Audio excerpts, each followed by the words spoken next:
Om Jnanatimirandhasya Jnananjana Shalakaya Chakshurimilitam Yena Tasmai Shri Gurave Namaha. Thank you to everyone for coming to join me in offering my respect, puja to Srila Prabhupada and all the pure devotees in Parampara, by whose mercy we are in a fumbling way, in a faltering way, attempting under their guidance to serve Sri Krishna Chaitanya, who is Radha Krishna Nahayana, non-different. Chaitanya Mahaprabhu is non-different from Radha and Krishna. So it's very happy when many devotees come together, especially in Chaitanya Mahaprabhu's movement. The sages at Naimisharanya, they said that, well, when Parikshit and Shukdev came together, there must have been discussion of Krishna. Because Shukdev was a great devotee and so was Parikshit. So when the followers of Chaitanya Mahaprabhu come together, there's discussion of Krishna and Sankirtan. Discussion of Krishna, that's Kirtan, and Sankirtan means, generally we think of that as chanting the names of Krishna, Nama Sankirtan. The last verse of Srimad Bhagavatam glorifies the Lord, who is, by the congregational chanting of whose names all sin is destroyed. So let there be plenty of kirtan. That will be there automatically. Many of you will be very tired, as most of you have come a long way. Some have come from a train from North India. Even overnight train journey is tiring, what to speak of those who have come by 2 days train journey. So tiredness will be there, but especially the young brahmacharis starting from about age 7 or 8.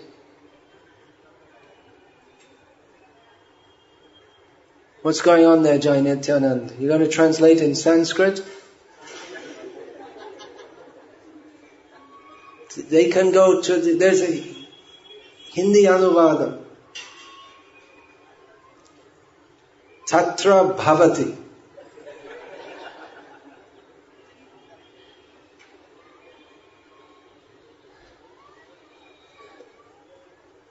So yeah, there's some of the young boys came in to show, as I was saying, young brahmacharis. So while you're young, chant, dance, and be happy. There's a good opportunity. I won't be dancing. Maybe I will, but I shouldn't dance. I should and I shouldn't, because I have some minor injury in one of my feet. So unfortunately, I won't be joining you in dancing. But I can dance in my mind, like Bhakti Thakur says. Narad Muni Bhajai Vina. They can't dance, I can dance in the mind. So on this happy occasion, when devotees come together, it should be a very happy occasion. However, I'm going to start this festival with speaking some things which are not very happy, and I apologize for that in advance. But I feel it's necessary to speak these things to my disciples. I've spoken similar things before. As you've all come centered on me, most of you are my disciples, so I should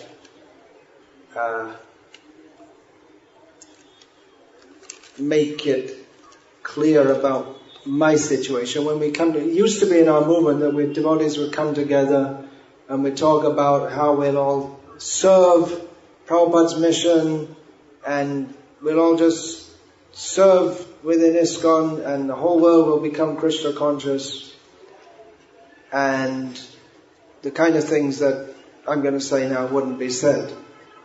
We just have to cooperate within ISKCON and push forward the movement, but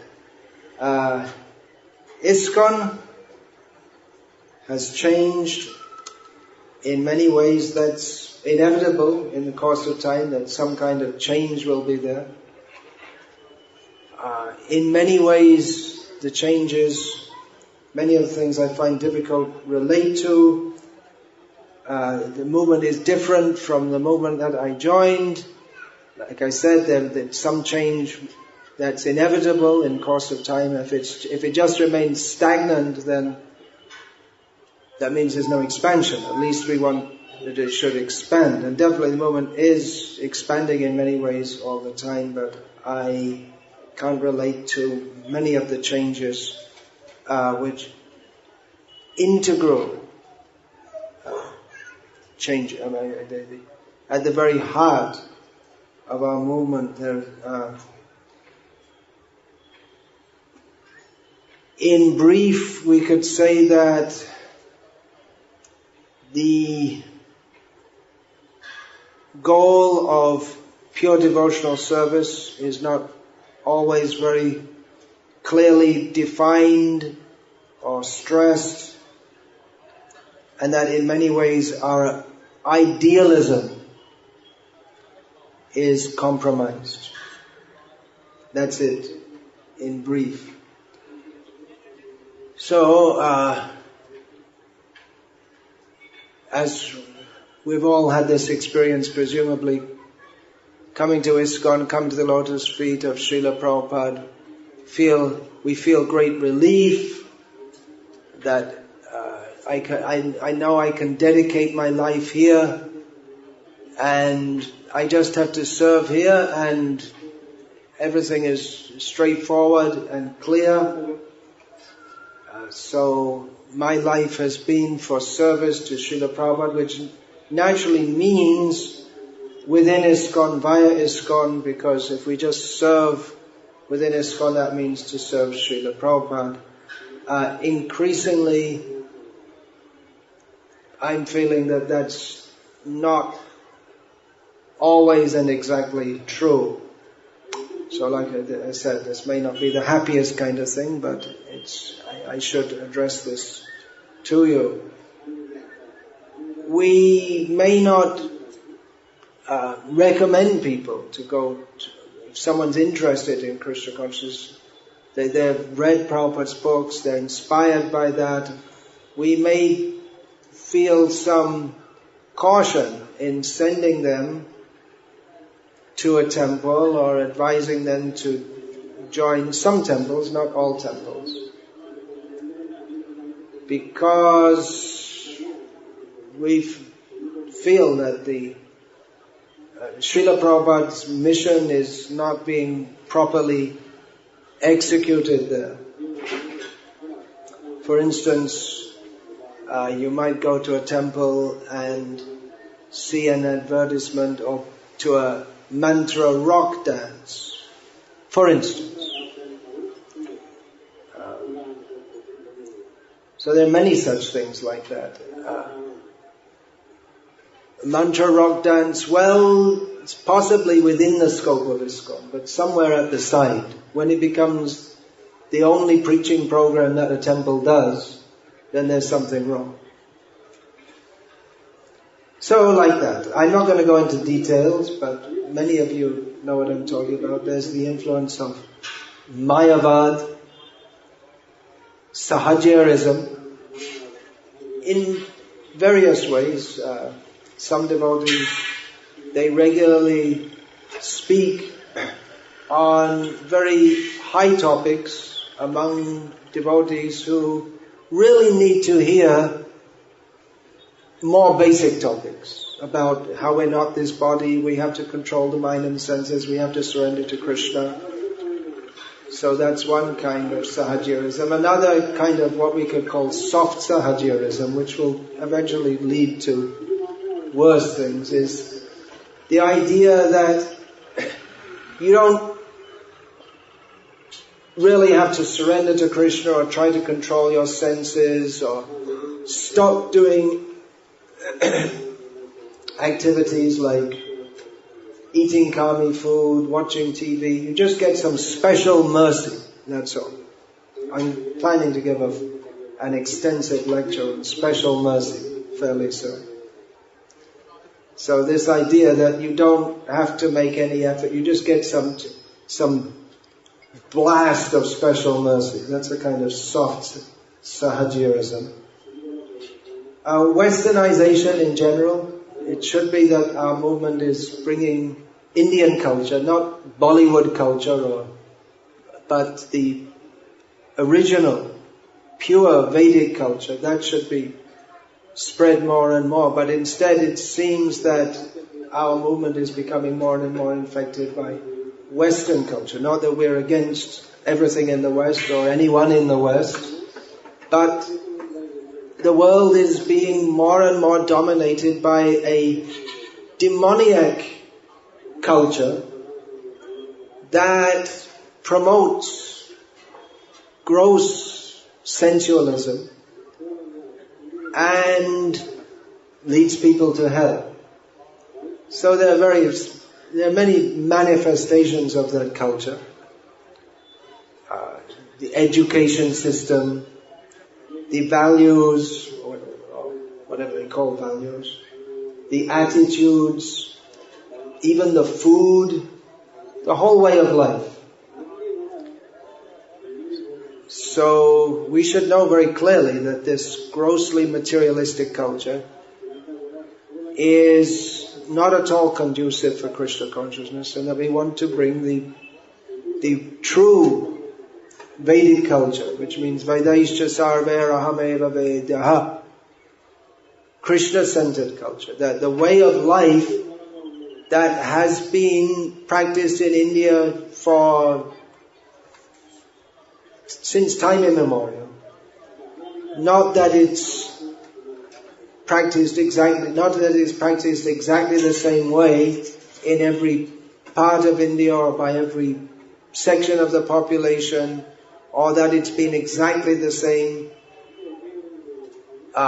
throughout time, but the basic culture that is conducive for cultivating Krishna consciousness, we want to spread this. But unfortunately our movement is more and more being influenced by the modern materialistic, or what we can call Western way of life. One prominent feature of which is feminism. It's interesting that this pandal was put up for the Stree Shakti exhibition. And we should preach to them. Anyway, Stree means Shakti. Stree is Shakti. So you don't have to artificially promote that. They have their own way of manifesting that Shakti. Shakti is in relation to Shaktiman. So they don't understand all these points. So we're all for Stree Shakti. We're Gauriya Vaishnavas especially. We're 100% behind Stree Shakti. But that means Radha Krishna. Radha is the Shakti. So that is the proper understanding. And then when you turn it upside down, the perverse reflection in the material world, and then you get the feminism. It's a mess. Materialism is not, of course, restricted only to the Western world. There's also Hindu materialism. So we're not meant for that either. It's when we say Vedic culture, we're not talking about this karma mimamsa or mayavad. We don't want that. So all this yajnas for material benefit and Of course, there is some place. It is within Vedic culture. There is some place for that. But again, it shouldn't become the center of our movement, or very prominent within our movement. All this kind of thing. Westernization. I already said that. Mantra rock dance, fashion shows. What is this fashion show? Every day in our centers we have fashion shows. When we're dressing Radha and Krishna, that's the best fashion show. But to dress up some stool body in imitation of Radha, that is an insult to Radha and to all our acharyas. Srila Prabhupada didn't come from the spiritual world to organize fashion shows of young teenage stool bodies, female bodies. So that should not be. Some things have got some place, but other things have no place. They should never be in our movement. Kirtan. Now, how can we possibly have any complaint against Kirtan? Well, we don't have it, of course. We want to promote Kirtan, but Kirtan should be Kirtan. Kirtan means Kirtaniya Sada Harihi, praising Hari. It shouldn't be an arena to show off muscles and tattoos and young girls dancing only for the pleasure of Krishna, we hope. Maybe not. And Kirtan, someone's considered a good Kirtaniya if he or she sings in a very pleasing style for my ears, not for Krishna's ears. And of course, a real Kirtaniya has to have a certain kind of beard and hairstyle. That's mandatory also. If you don't have big muscles, at least you have to have a beard. Social welfare work emphasized as if it's our movement. We believe that the best way to serve to feed a hungry child is the best way to serve Lord Krishna. Such a statement should never be associated with Srila Prabhupada's movement. But such statements are commonly made, build the nation, and so on. I've spoken about this in some detail elsewhere. Mundane academics, of course, again, there is some scope for this. But when it becomes prominent, or when it becomes considered in and of itself something desirable, for a devotee is considered better if they have a PhD, then again we're off balance. Hinduization, where we announce ourselves to be Hindus. Yeah, I've spoken about this also. I don't want to be a Hindu. If I'm a Hindu, then I can't serve Krishna properly. We can serve Krishna properly on the platform of Sarvopadi Vinir Muktam, when we're free from such mundane designations. Neglect of Srila Prabhupada's order to establish Varnashram. Sectarianism, overall compromise. How about this? Dressing Radha Krishna as Santa Claus on Christmas Day. And so on. So I won't go on, I won't speak more about that in detail.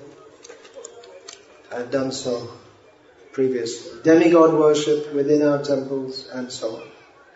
And you can probably think of some other things. And if you can't think of it, well, don't worry, there's more coming. You haven't thought of it, but someone will think of some other things. Because once you get out into the world of compromise and speculation, then Hoya Mayar Das Korinana Obilash. Once we get into Maya, then there are all kinds of different desires which are attempted to be fulfilled in all kinds of ways. So, of course we cannot demand utopia. There will always be problems. But the level of compromise is now not something minor that we have to deal with, what we used to call fringes, those who are on the fringe. The fringe has now become the center. The compromise has now become mainstream. Of course you can say, this is my opinion. Well, that's up to you. There is a culture clash, not only in ISKCON, in the Western world, between those who want to follow traditional values and those who don't. It's in India also. It's also in India, as we see by the differing responses to the recent overhyped gang rape case in Delhi. Some more traditional people publicly said that, well, women shouldn't be wandering around at midnight anyway, for which the mainstream press rubbished them, but we agree with that. In fact, what's anyone doing out at midnight? Should be sleeping at that time. Why? What is this nightlife, going to nightclubs, getting drunk at midnight? This is Rakshasa life. So there's a clash of cultures inside and outside of ISKCON. Within our own society there are those who think that if we're too, what they consider to be extreme, then people won't accept us. There's a lot of propaganda against extremism and terrorism, so they're often seen to be the same thing. So we don't appear to be too extreme. Some devotees think like this, and we have to blend in with the modern way of life. But at least my disciples, I'd like you to understand what is my position. That my position is that, well, Krishna consciousness, it is extreme anyway. Krishna says, Mam ekam sharanam vraja, sarvadhaman parityaja. So it's an extreme position. Kick out everything and just surrender to me. It's an extreme position. We can't, this idea that, well, everything's okay, everything's nice, that's not exactly what Krishna says in the Bhagavad Gita. He says, he gives scope for karma, jnana and yoga. He discusses these things, but in the end he says, actually, this is all nonsense. You should just surrender to me. So that we're also doing. And yeah, Shastra is what would be seen to be extreme. We say, on the basis of Shastra, that everyone is mad who's not a devotee of Krishna. Nunang pramata kurute vikarma yad indriya pritiya aprinotina sadhu manye yata atmanoyam asannapi kleshada asadeha. This verse from Bhagavatam by Rishabdev describes in a nutshell Hastamalaka in Sanskrit, the position of modern society and why it is crazy. The position of modern society is that everyone is mad to the extreme. Why? Because they are simply interested in sense gratification. And they're prepared to do all kinds of sinful activities. That they don't even consider what is sin, what is not sin. That when the goal of life is sense gratification, grossly, then what is sin, what is not sin? No one, the word sin becomes eradicated from the vocabulary. I discussed this verse yesterday. So this is modern civilization. And why is it insane? Because people do not consider that they will have to get reactions for this. They'll have to get born again and die again and again and again. So our movement is supposed to point this out to people and say that, well, it's not that your way of life is something desirable that we want to adopt, but rather we want to point out that your whole so-called civilization is a disaster, and you are wrong. Not wrong just in the case of 2 + 2 = 5, that you've also got wrong. But you are wrong means badly intentioned, wicked, demoniac civilization. So I wish to point this out. So this seems extreme. Well, from the perspective of insane people, materialistic people, it is extreme. But that is the message that we have to convey to others. We have to point this out. I've discussed this elaborately in that book, On Strong Speaking in Srila Prabhupada's Service. Those of you who can read English and don't have that yet, please be sure to get a copy of that. I've said I discussed, but practically it's Srila Prabhupada's message and his approach, which I've elaborated on.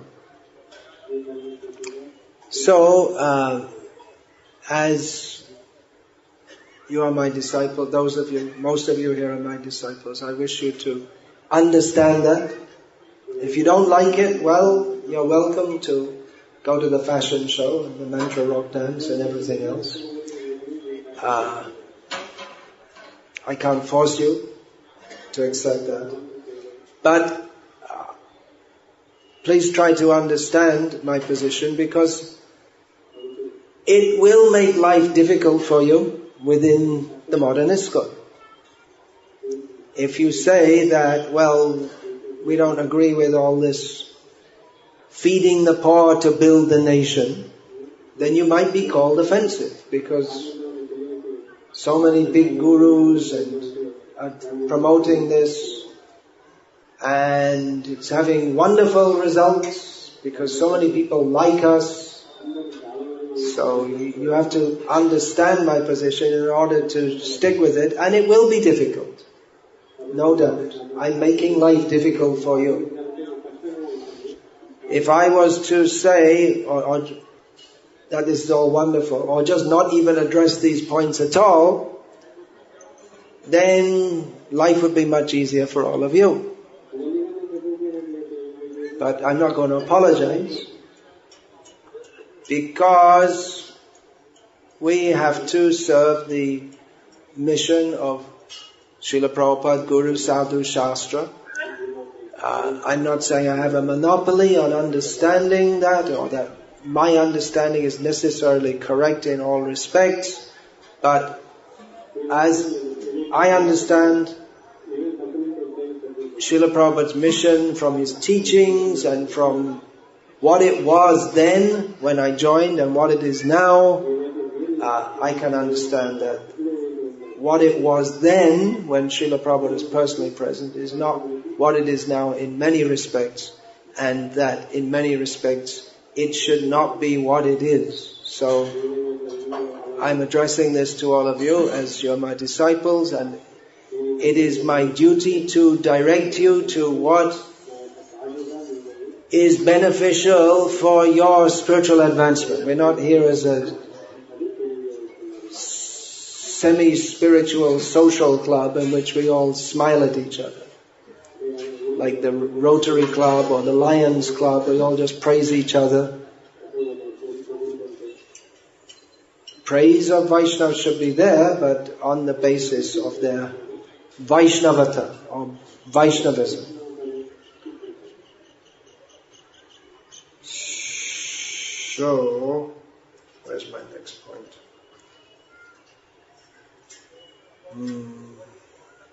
Where is my next point? Yeah, so I'm asking you to take that difficulty and to live by it and to understand it, and it's not a question of if, you will come in contact with all kinds of things. If you go to different temples of ISKCON, so please try to understand what I am saying and why it is right. I'm saying it's right. And if anyone wants to discuss, then we can discuss on the basis of Srila Prabhupada's teachings. If it wasn't right, then I shouldn't speak it to you. If I wasn't sure, then I shouldn't speak it to you. To take the role of guru is to say that I'm right. Not that I am intrinsically right, but I am convinced that what I have heard from my guru is correct, all on the basis of the previous acharyas, the shastra, and this is why it's right. So taking the role of guru means that I have to say this is right and you should follow. And disciple means you accept, yes, this is right and I should follow. So that may clash with others who are also taking the role of guru in ISKCON, which actually there should be no such clash. Because the truth is one, so you have to see what's what. Is it representing Prabhupada to say that we believe that to feed a hungry child is the best way to serve Lord Krishna, or isn't it? So you study on the basis of Prabhupada's teachings. Is this what we should be doing? For instance, that's just one example. So you have to make your own decision and see that. So you have to uphold it. People will say that, and then you may have to say that we don't want to go to that program, because you may be polite in avoiding it also, but it's not that you have to get in a fight with everyone at every moment. But you may say, I don't want to hear so-and-so's lecture, because last time I heard his lecture, he was talking about the intimate pastimes of Radharani. You told me that incident in Vrindavan. This is not what Prabhupada, this is not how Prabhupada taught us. It's not suitable to speak on these things as if we're all so advanced, when we're not. So people may say you're offensive, so you have to be ready for that. And it's a difficult time and a difficult position. Devotees say that I'm very strict and conservative, but my understanding is that, that's what we're supposed. If we understand what is Krishna consciousness and how we have to surrender to Krishna, we have to utilize this rare human birth for practicing Krishna consciousness, then why should we be anything but fully committed to do so?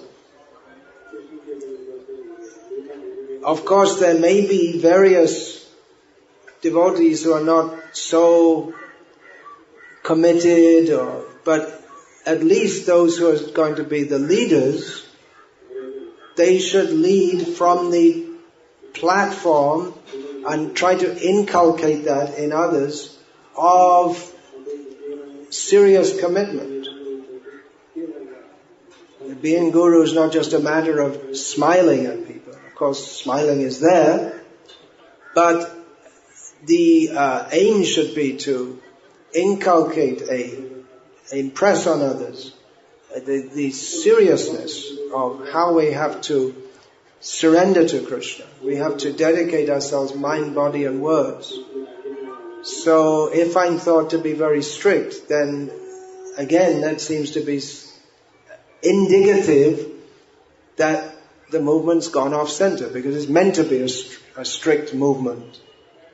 We're not like I shouldn't have to say, as I often do, don't eat meat. Don't eat food cooked by non-devotees. Don't watch TV. There should be no need to repeatedly say this. But as it's become mainstream within our society to do so, or considered acceptable or normal, therefore I have to do so. Although there was no question of that when Prabhupada was present. It wasn't something that Recently one godbrother, he asked me, what's your family background? And he was convinced, or he had a very strong hunch, that I must be from an army background. Whereas actually, no, I was not from that. My father was a teacher, and in retrospect, I could say he was liberal in the sense that he deliberately didn't try to push any values on me. He wouldn't tell me. I asked him on the election day, who are you going to vote for? He wouldn't tell me. With the idea, you have to decide for yourself later on. I still don't know, and of course not very interesting who he voted for. But if what others call conservatism, I got it from Prabhupada, that's all. I read Srila Prabhupada's books, and it struck me that, well, this is it. We have to do it fully. Why do anything else? Why not take it fully seriously? And so, that what is called conservativeness, it's not also from living in India, because not all the devotees who come, Western devotees who come to India become very, what they call conservative. And many modern Indians, look at this feminism mela, and especially the English press in India is promoting Western values. Most modern Indians, they lost their culture to such a large extent that they don't really know much about it. Your Chitta Hari some years ago, that glimpses of traditional Indian life. You read the book. He's from a Iyer family, which means a South India Tamil Brahmin family. He told me that everything in the book, it was all new to him. He didn't know anything about it. So modern Indians, what do they know? They lost this whole very deep philosophical culture. No one knows. They lost that whole culture of Atato Brahma Jignasa. Of course, not everyone was doing that, but at least the Brahmins, they were supposed to be trained in some philosophical understanding. Like if you're a Sri Vaishnava Brahmin especially, you're supposed to know what is Ramanuja's Siddhanta. You just can't put some hundram, and you have to know it. The thread means that you're trained. You get the thread at the age of 5 or whatever. Then after that you're trained in the Vedas. And then afterward in Siddhanta, first in the Vedas. But they lost that. Yesterday at Ananta Padmanabha temple I was asking about because in the list of Divyadeshams it gives the name of the Taya or the Lakshmi form. And I was asking, no one knew anything. And then they knew, no one knew anything, not interested. I'm talking about the priests and the Brahmins. They have no idea. For them it's a non-question. It's like me asking you about what is the differential of the 14th axis of the lower node of the moon. What does it mean? You don't know. I don't know either. But it's just like a meaningless question. It's just... they don't know what you're talking about. They lost their culture so much. And in India there's abortion, contraception, pushed by the government. Feminism, pushed by the government. So what you might call this conservativeness, it can't be ascribed to living in India. I ascribe it to Srila Prabhupada. Blame him. Don't blame him. So, my position nowadays in ISKCON is somewhat uncomfortable. I'm, as a leader, a sannyasi, I'm expected to be a representative of everything the movement stands for, but I don't want to represent much of what the movement has come to mean. Many devotees think that it's gone so far that it's almost impossible to get back on the right track. If we see our GBC members, at least they seem to think that everything's great and we're on the right track. I'm very sorry to say, I'm sincerely saying this, that I'm sorry to say that I disagree with that. I think that we're, although in many ways many good things are going on, the level of adjustment or compromise is such that it is seriously wrong. So you may say, well, why do I stay in this movement? Well, one reason is because Srila Prabhupada said to stay and try to rectify it. Although if it's rectifiable or not, on the global scale I don't know. But at least in pockets we can try to do the right thing. And that is going on. Some centers are going on with the ideal. It's with the old-fashioned style, not the new-fashioned. Old ISKCON still lives. So at least in pockets we're able to do something. Many God brothers who I discuss these things with, they also urge me to stay. Although in many ways it would be easy just to cut out. And also because I do have disciples, and it would make it very difficult for them also if I was just to cut out. So that's my position, which I am sharing with you. I have to think how best to serve Srila Prabhupada for the rest of this life. Like I said, it used to be that you just be in ISKCON and just go along with everything and that's it. You don't really have to think about much, but things have changed. Is ISKCON the best medium for serving Srila Prabhupada? It's a valid question. I can't think of anywhere else to go. Of course, I could just start my own little movement, but I don't plan to do that. I don't think that's the best thing to do. Others may be doing that. That will come, for sure. There are devotees who want to follow Prabhupada's mission, who don't want to join the Gauriya Math or the Sri Vaishnava Sampradaya or the Madhva Sampradaya, who are not Ritvigvadis, but who they're not going to wait for the rest of their life in the unlikely hope that our movement will come back to what it should be. So there are some devotees who want to try and start something afresh. So good luck to them.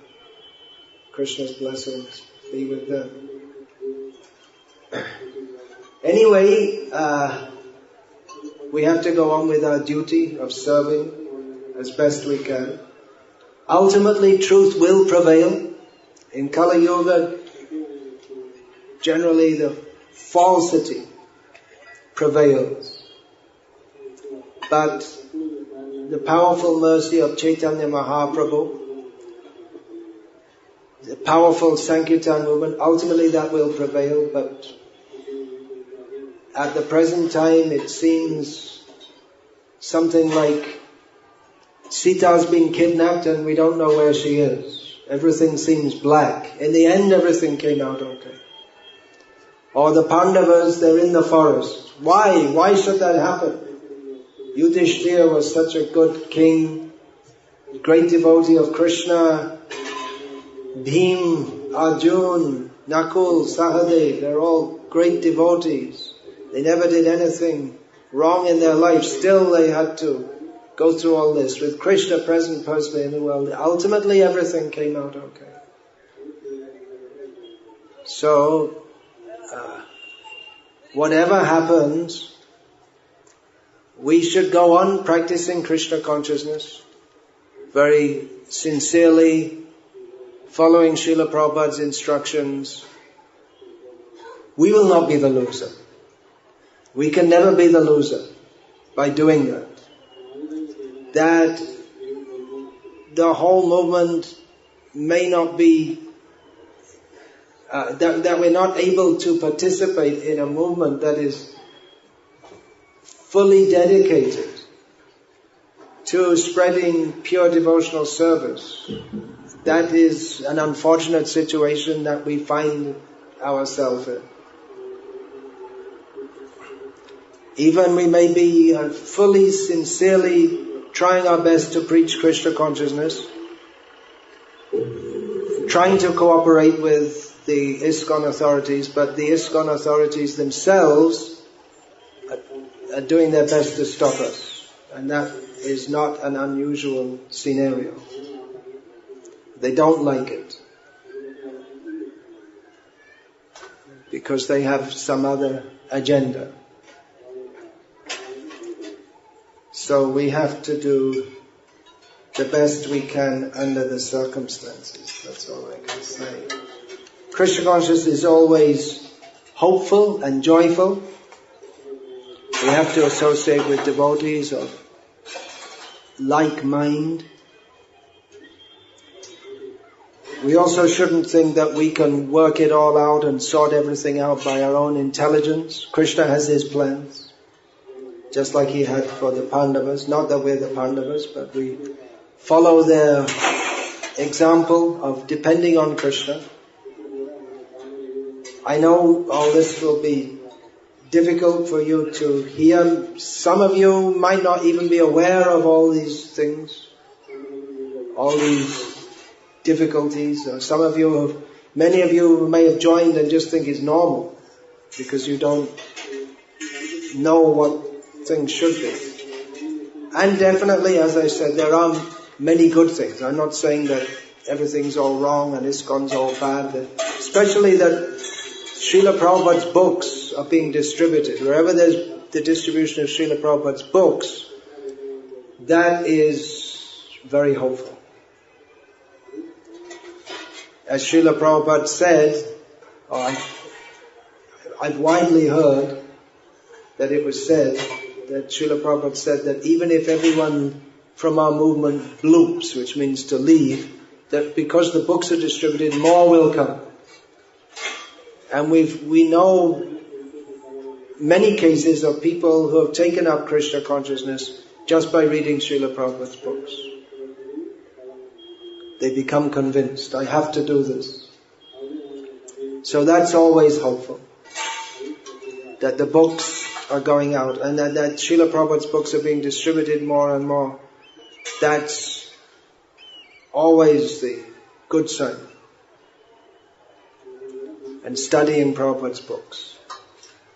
Srila Prabhupada mercifully gave us so many books, and he stressed the importance of them. so that we can know what is the standard. What is what? Anyabhilashita shunya jnana kamadyanavritam anukulyena krishnanushilanam bhaktiruttama. We are meant for this, for cultivating Krishna consciousness without any personal desire, either for gross sensual enjoyment or on the subtle platform, either for enjoyment in this world or for liberation from it. This is the pulse that reverberates throughout every line of Srila Prabhupada's books.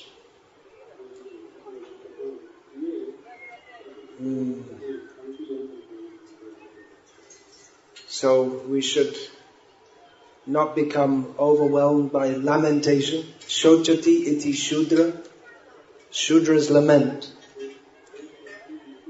And those who are servants of the parampara, they try to do something to rectify this situation.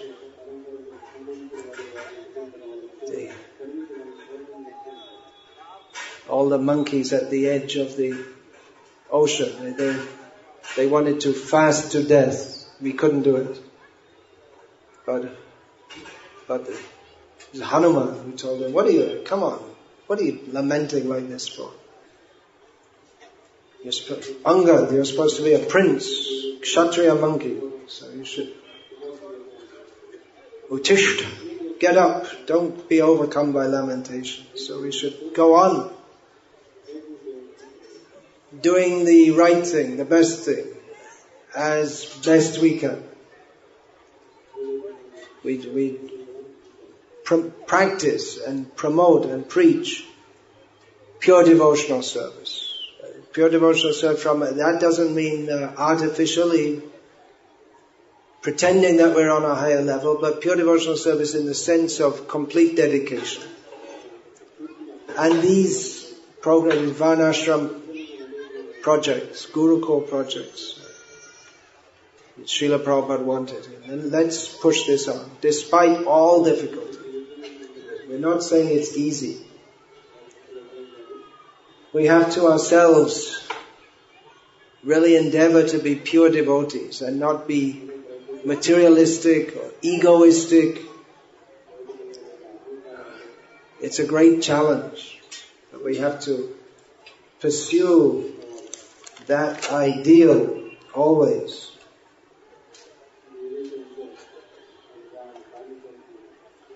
We may disagree with some devotees in our movement, but we should still appreciate and offer respect to all devotees who are trying to practice and preach Krishna consciousness in this very difficult and confusing age.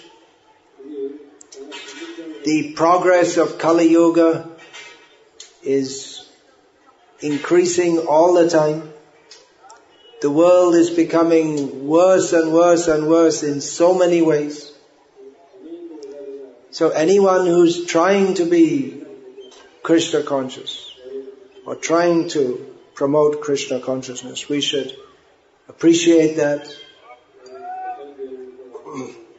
notwithstanding our differences, that they are trying to be Krishna conscious. That is glorious.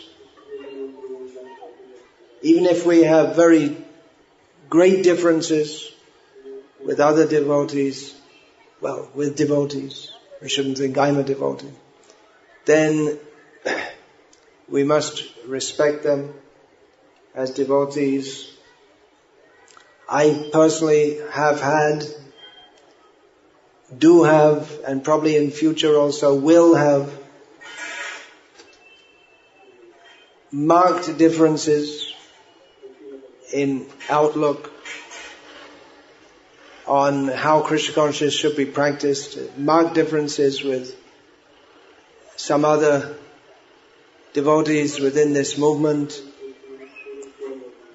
But we shouldn't have any personal bad feelings or any such things.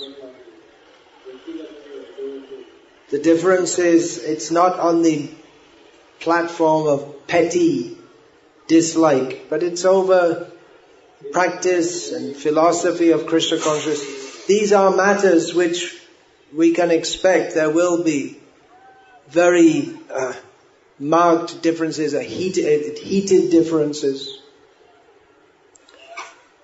For instance, one of my godbrothers in one posting said that he wrote that Srila Prabhupada's take on homosexuality was wrong, and I'm sure if Srila Prabhupada was present now, I could convince him. So, I don't like that statement at all. The attitude, and I don't like it. Not particularly over the issue of homosexuality, but the attitude that, I could correct Prabhupada. He got it wrong. So this kind of attitude, but even that, even though I don't want to keep close association with that devotee, I don't want to say he's a demon or reject him. He's lifelong practice of Krishna consciousness. So some things, well, that's an extreme example, but it is also very annoying, to use a relatively mild term, that anyway, there are so many things. Having yoga classes in front of the deities, and having ISKCON organized fashion shows. Of course, that's not common yet. But these things, it should disturb our mind.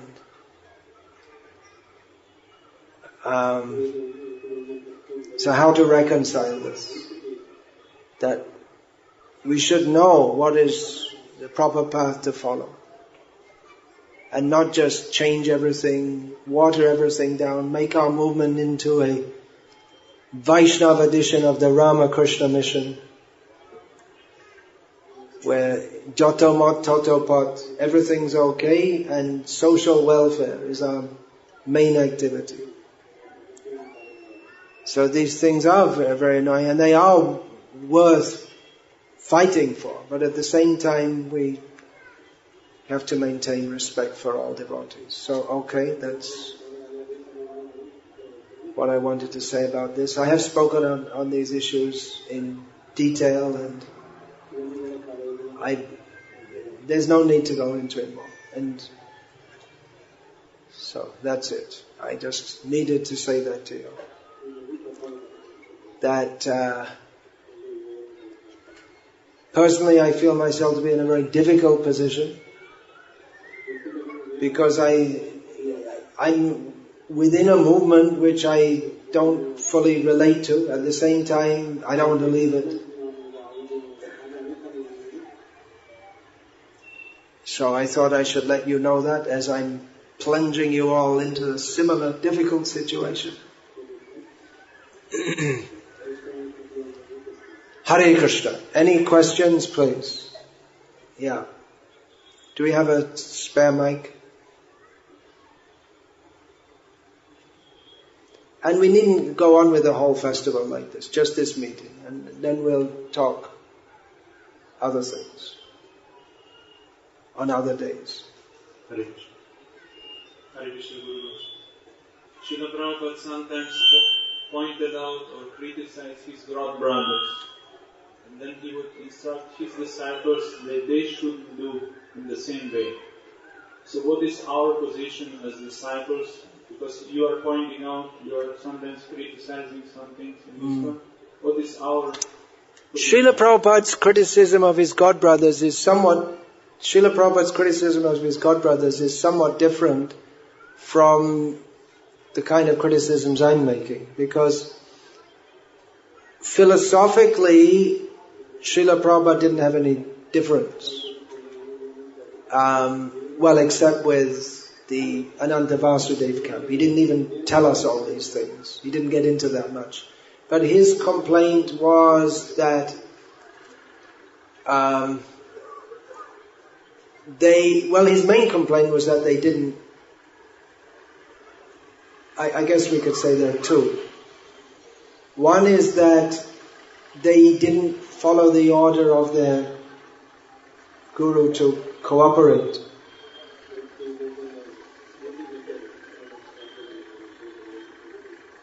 They split up. They, instead of making a GBC to manage all the society, although apparently some GBC was made, but then they put the Acharya above that, and then all the mess came out of that. And another thing was that they didn't recognize or support Srila Prabhupada's preaching efforts. But philosophically, he didn't say that they were philosophically deviated. Or in terms of practicing Krishna consciousness also, in terms of philosophy and practice, he didn't have any complaint. It was that they weren't preaching enough. Preaching was at some level, but not in the expansive way that Srila Prabhupada did.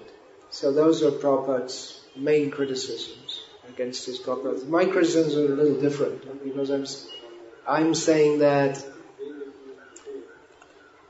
certain of my God brothers and others also are changing the whole outlook and understanding of our movement.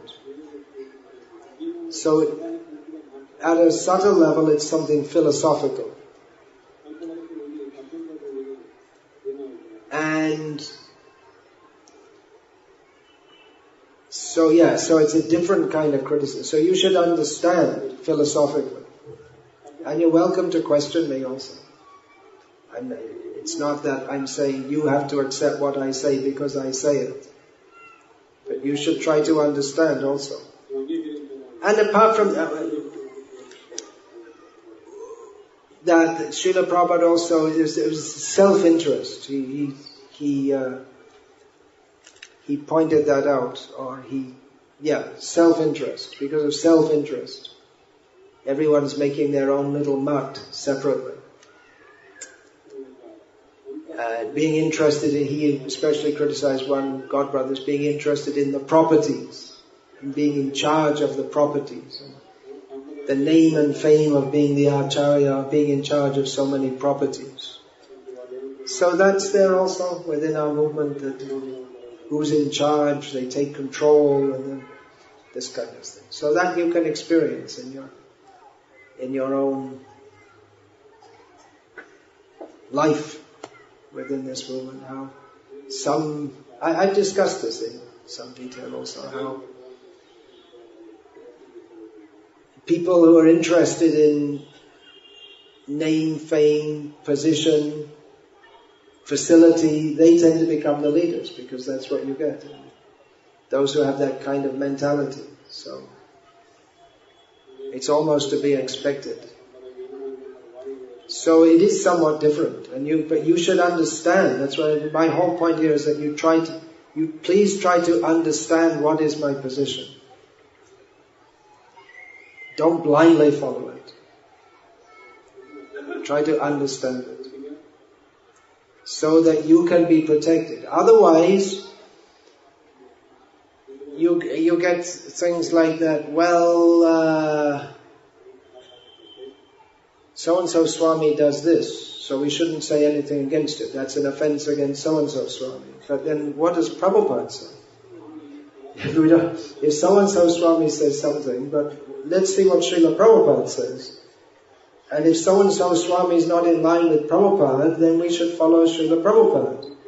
And not say that we're making if we don't follow what so-and-so Swami says, then it's offense to so-and-so Swami. Well, maybe it is, but I'd rather offend so-and-so Swami than deviate from what Prabhupada said. So, that you should see.